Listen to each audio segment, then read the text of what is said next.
Class 10 रसायन शास्त्र और इसका हम चैप्टर 1 का अति लघु करेंगे। तो अति लघु का पहला क्वेश्चन है, रासायनिक समीकरण लिखने में अभिकारकों और प्रतिफलों को किन रूप में व्यक्त किया जाता है। तो हम यहाँ लिखेंगे समीकरणों एवं सूत्रों के रूप में व्यक्त किया जाता है। फिर हमारा सेकेंड क्वेश्चन है, रासायनिक समीकरण में अभिकारकों और प्रतिफलों के बीच तीर चिन्ह का प्रयोग क्यों किया जाता है। तो हम लिखेंगे तीर चिन्ह यह दिखाता है कि अभिक्रिया किस दिशा की तरफ हो रही है। अब है, क्या समीकरण हाइड्रोजन प्लस क्लोरीन संतुलित है। तो देखिए यहाँ 2 और 2 है, यहाँ भी कितना है 2, तो हम लिखेंगे संतुलित है। फिर उस अभिक्रिया को क्या कहते हैं जिसमें अभिकारक सरल प्रतिफलों में परिवर्तित हो जाता है। तो हम लिखेंगे वो जो क्रिया है वो कहलाएगा अपघटन अभिक्रिया कहते हैं। फिर है 5 नंबर, उस क्रिया का नाम बताए जिसमें 2 या 2 से अधिक अभिकारक परस्पर संयोग करके एक प्रतिफल बनाते हैं। तो वो है हमारा संयोजन या संश्लेषण अभिक्रिया। फिर है हमारा क्वेश्चन नंबर 6, किस अभिक्रिया की किस प्रकार की अभिक्रिया में अभिकारक अपने मूलकों का विनिमय करते हैं। तो हम यहाँ लिख देंगे उभय विस्थापन अभिक्रिया में। ठीक है, ये हमारा शॉर्ट आंसर है।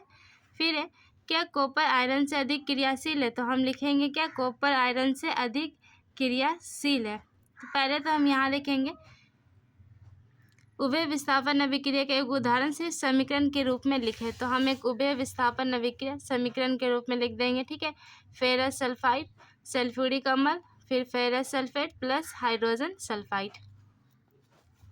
फिर हमारा है क्वेश्चन नंबर 8, क्या आयरन कॉपर से अधिक क्रियाशील है। तो हम लिखेंगे नहीं, कॉपर आयरन से कम क्रियाशील होता है।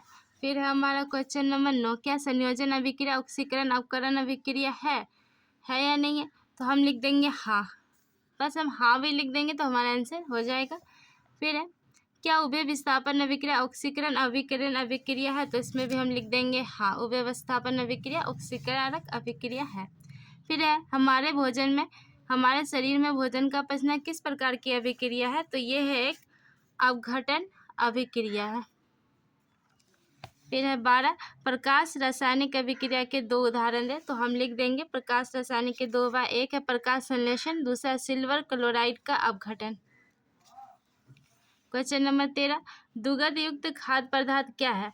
तो हम यहाँ परिभाषा दे देंगे, वे खाद्य पदार्थ होते हैं जिसमें तेल या घी में मौजूदा तत्वों की गंध या स्वाद में बदलाव आ जाता है।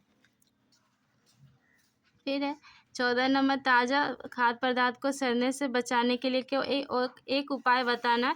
तो एक उपाय यही है कि भोजन को हम रेफ्रिजरेटर यानी फ्रीज में रखकर। फिर है, संतुलित करना है समीकरण को, ये वेरी वेरी इंपॉर्टेंट क्वेश्चन है। ठीक है, वीवीआई क्वेश्चन है, तो हम इसे इस तरह देखेंगे, संतुलित है ये। ठीक है, आप भी इस तरह लिख लें।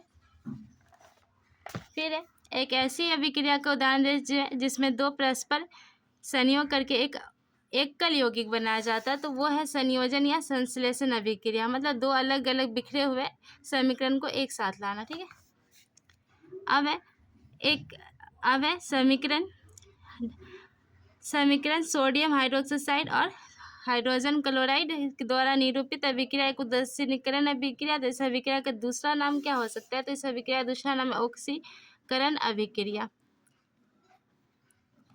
अब 18 नंबर, अभिक्रिया जल प्लस लोहा हाइड्रोजन, ठीक है, हाइड्रोजन HF प्लस HOF में कौन से पदार्थ ऑक्सीकारक है। तो हम लिखेंगे हाइड्रोजन, आंसर होगा हमारा हाइड्रोजन। फिर है, जस्ता के साथ तनु हाइड्रोक्लोरिक अम्ल की अभिक्रिया होने पर हाइड्रोजन गैस मुक्त होती है, किंतु कॉपर के साथ यह अभिक्रिया नहीं होती है। तो क्यों। तो हम लिख देंगे जिंक कॉपर से अधिक क्रियाशील है। फिर है, पेट्रोलियम गैस का प्रमुख अवयव कौन है। तो हम डाल देंगे ब्यूटेन। ठीक है, ब्यूटेन प्रमुख